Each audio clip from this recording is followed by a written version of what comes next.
ফেনী থেকে যখন এই পানিগুলো নামছে নোয়াখালীর দিকে, তখন কিন্তু স্বাভাবিকভাবে লক্ষ্মীপুরের যে বিস্তীর্ণ অঞ্চল তাতে কিন্তু পানির মাত্রা বাড়ছে।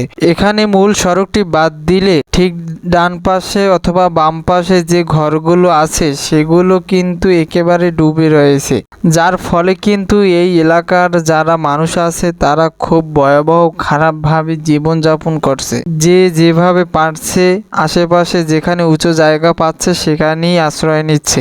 সর্বশেষ কথা হচ্ছে সবার কাছে ঠিকমতো খাবার বা ত্রাণ সামগ্রী পৌঁছাচ্ছে কিনা। এখানে শুধু প্রত্যন্ত যে গ্রামগুলো আছে তাতে ত্রাণ পৌঁছাতে একটু সমস্যা হয়, তবুও যারা ত্রাণ বিতরণের কাজ করছে তারা ত্রাণ পৌঁছে দিচ্ছে এবং খুব আপ্যায়নভাবে তাদের কাছে ত্রাণ কিভাবে পৌঁছানো যায়, কিভাবে তাদেরকে ত্রাণ পৌঁছানো যায়, কিভাবে তাদেরকে সাহায্য করা যায়, কিভাবে তাদেরকে হেল্প করা যায়। শুকনা খাবার সহ এদিকে জমা হচ্ছে ঔষধ, জামা কাপড় ও নগদ অর্থ সহ বিভিন্ন আসবাবপত্র। বন্যার্থদের জন্য বৈষম্য বিরোধী ছাত্র আন্দোলনের গণত্রাণ সংগ্রহ কর্মসূচিতে যে যা পারছেন দিচ্ছেন। কেউ তুলে দিচ্ছেন দীর্ঘদিনের জমানো সঞ্চয়, আবার কেউ বেতনের টাকাও অথবা ঘরের প্রয়োজনীয় জিনিসপত্র দিয়ে যাচ্ছেন। বনবাসীদের এই বিপদের সময় সব ধরনের সব পেশার মানুষ এতে যোগ দিচ্ছেন। ছোট বাচ্চা থেকে শুরু করে বয়স্ক লোকদেরও দেখা যাচ্ছে এই কাজে। বিক্ষোভ থেকে শুরু করে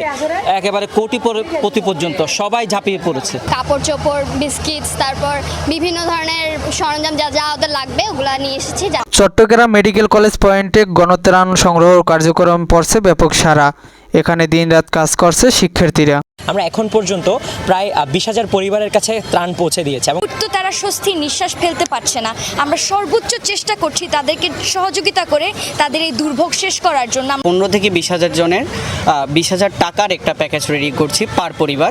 ওই হিসাব করে আমরা এখন প্ল্যানে এগিয়ে যাচ্ছি। চট্টগ্রামে একটি কমিউনিটি সেন্টারে গাউসিয়া কমিটির উদ্যোগে 1 সপ্তাহ পর্যন্ত চলছে ত্রাণ সংগ্রহ কার্যক্রম, যা পৌঁছে যাচ্ছে বনবাসীদের কাছে।